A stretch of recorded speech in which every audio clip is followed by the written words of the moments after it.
সরকারকে আমরা আবেদন করছি যে আমাদের এবছরটা অন্তত ঘোষণা করুক যে কুরবানিটা হোক। আর আমাদের যে বিদেশি পার্টিগুলো আছে, হাড়োয়া, শিবপুর, বাঁকড়া, পার্ক সার্কাস, রাজাবাজার, এই পার্টিগুলো, মেট্রাপুরুজ, এইসব পার্টিগুলো আসলে আমাদের গরুগুলো কিনে নিয়ে যায়। এই পার্টিগুলোর মুখে মুখে যেন এই সংবাদটা পৌঁছয় যে গরু কুরবানি 2026-এ হবে।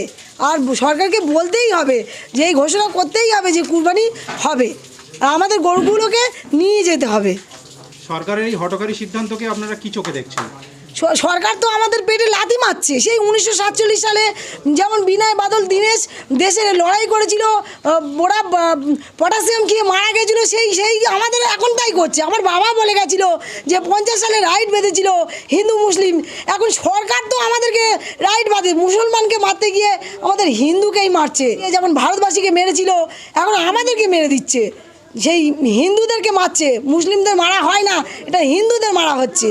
কেন? এটা মুসলিমরা কি গরু পোষে না? হ্যাঁ পোষে, কিন্তু গরু খাচ্ছে বলে ওদেরকে জব্দ করতে গিয়ে আমাদের বাঙালিকে জব্দ করে দিচ্ছে। গরু বেশি কারা পোষে, হিন্দুরা না মুসলিম? হিন্দুরা। আচ্ছা আচ্ছা।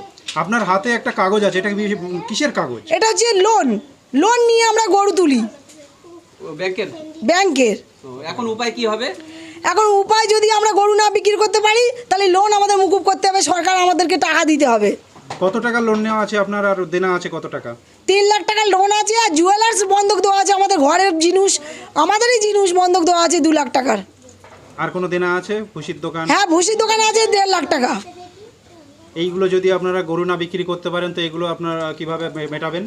আমরা তো ভেবেছিলাম এবার কুরবানি 2026-এ বকরা ঈদের দিন আমাদের সব গরু বিক্রি হয়ে যাবে, আর সব টাকা আমরা মুকুব করে দেবো। আমরা কোনোদিনই কোনো কারো টাকা বা সবাইকেই দিয়ে দেই আমাদের ঈদ হয়ে গেলে, কিন্তু এবারে পরিস্থিতি খুব খারাপ। এখন উপায় কি যদি না এগুলো আপনার বিক্রি না হয়? সরকারকে নিতে হবে গরু, আর সরকার আমাদেরকে টাকা দেবে। ওটা কি সম্ভব? সেটা সরকার বুঝবে। অনেকে বলছে যে খাল কেটে কুমির এনেছি, এটা কি আপনি কি তাই মনে করছেন? হ্যাঁ ঠিকই বলেছে, অনেকেই, কেন সবাই বলছে, বাচ্চারা, ছোটরা, বড়রা সবাই বলছে যে আমরা ভুল করেছি বিজেপিকে এনে। কেন এই ঘোষণাটা উনি আমাদের মত না নিয়ে উনি একাই তো ওখানে বসে বসে বললে হয় না যে কুরবানি বন্ধ। আমরা গরু পালন করছি, আমাদের মুখ থেকে শুনুক, আমাদের এবছরটা ছাড়ুক। আমি অনুরোধ করছি এবছরটা আমাদের এই বার্তা শুনুক। 26-27-এ নেয় কুরবানি হবে না। আর না, শোনা যাচ্ছে যে 14 বছর পর্যন্ত আপনি তো রেখে 14 বছর পরে বিক্রি করতে পারবেন। না, ওটা কোনোদিনই হয় না। গরু 14 বছর পর্যন্ত বাঁচে না, 9 থেকে 10 বছর পর্যন্ত একটা গরু বাঁচে। আর গরু বাঁচলে গরু 14 বছর কোনোদিনই বাঁচে না। আমরা তো ওরকম করি না। আমরা গরু ভালো বেগে সুস্থ স্বাভাবিক অবস্থায় আমরা কুরবানি দিই। আমরা কোনোদিন গরুর গর্ভবতী অবস্থায় বিক্রি করি না। যে গরু দেখি সুস্থ স্বাভাবিক সেই গরুকে আমরা বিক্রি করি।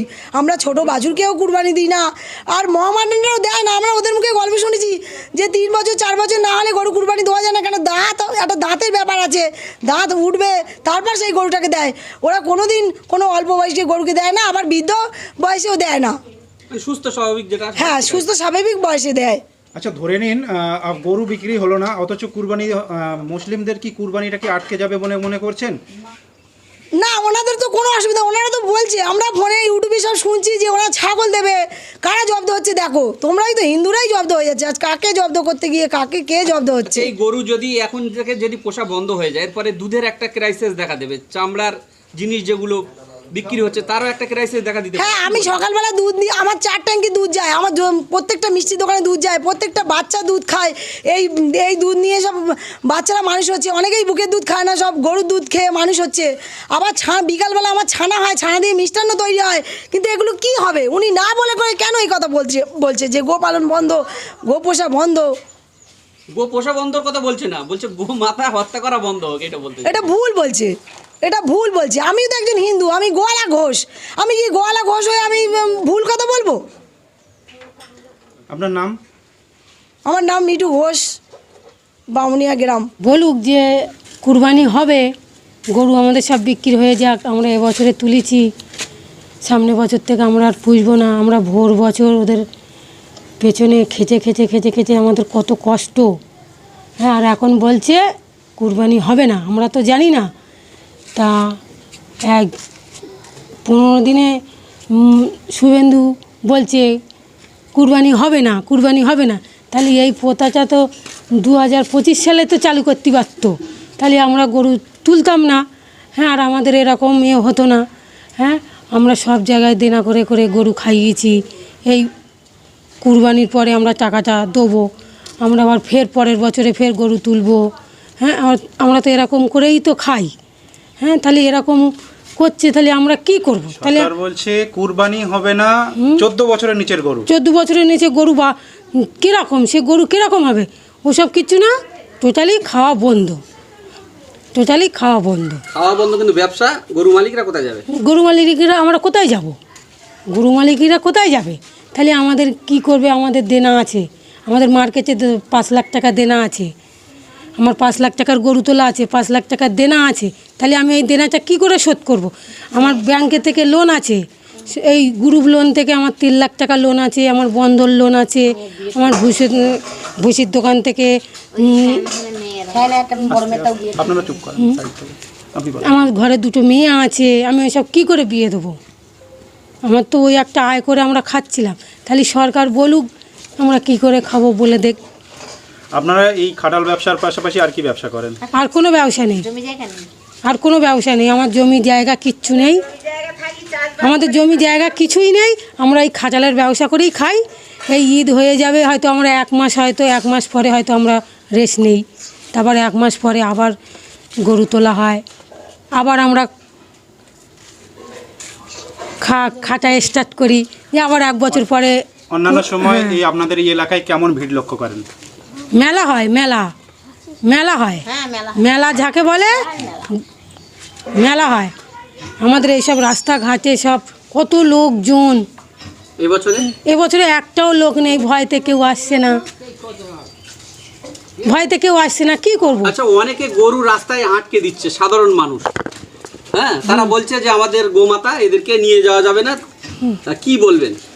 কি বলবো আর, তারা ভয়তে এরকম করছে। যারা আটকাচ্ছে তাদের উদ্দেশ্যে কি বলবেন? যারা আটকাচ্ছে তারা কিসের জন্য ওরকম করছে আমরা কি করে বলবো? হ্যাঁ, তাদের কি লাভ হচ্ছে যে গরু আটকে? হ্যাঁ, আমাদের ভাতের থালায় লাথি মারছে। আমরা ভোর বছর যে কষ্ট করে গরু পুষেছি, একটা আশায় গরু পুষেছি। হ্যাঁ, 50, 60, 70-এ গরু কেনা আছে, আমাদের 1 লাখ 1.5 লাখ টাকায় বিক্রি করব, আমাদের কিছু লাভ হবে, আমরা রেখে দেবো, আমরা আবার একটা কাজ করব, আবার ফের পরের বছরে গরু তুলবো। আমাদের সব দিকেই সব সমস্যা হয়ে গেছে। আমাদের রাতে ঘুম আসছে না, ঘুম হচ্ছে না। এই অবস্থায় সরকারের কাছে কি দাবি রাখছেন? কি দাবি রাখছে? তা সরকার যাই হোক একটা করুক, সরকার যাই হোক একটা আমাদের পথ দেখাক। আপনার নাম? তাহলে আমাদের গরু, এসব গরু বাছুর, আমার গরু আছে 10টা, বাছুর আছে 2টো, 12টা। তাহলে এই গরুগুলো আমরা খাবো কি? সরকার বলছে 14 বছর রেখে দাও, তা 14 বছর আমরা গরু রেখে দেবো, ওইসব গরু? হ্যাঁ, তাহলে কত খরচা ওদের পেছনে। আর আমরা কী খাবো আর ওদের কী খাওয়াবো? তাহলে আমরাও মরে যাব, ওরাও মরে যাবে। হ্যাঁ, তাহলে আমরা যদি মরে যাই তাহলে ওদেরকে ইয়ে করবে। হ্যাঁ, এবার ওদের থেকে আমাদের খাওয়া, আমাদের থেকে ওদের খাওয়া। হ্যাঁ, আপনি বলতে চাইছেন গোমাতাকে সরকার নিজে থেকেই হ্যাঁ, মারতে চাইছে? গোমাতা ঠিক আছে। তাহলে এবছর আমরা তো জানি না যে গোমাতা, আমরা তো পুজো করি। আমরা কি পুজো করি না? আমরা কি গরুকে পুজো করি না? আমরাও তো পুজো করি। হ্যাঁ, এখন বলছে গোমাতা, তাহলে 14 বছর পরে খেতে বলছে, তাহলে 14 বছর পরে কি গোমাতা হবে না? হ্যাঁ, সরকার বলছে 14 বছর পরে খাবে, তাহলে 14 বছর পরে সেটা কি হবে? আপনার নাম কি? টুম্পা ঘোষ। টুম্পা ঘোষ।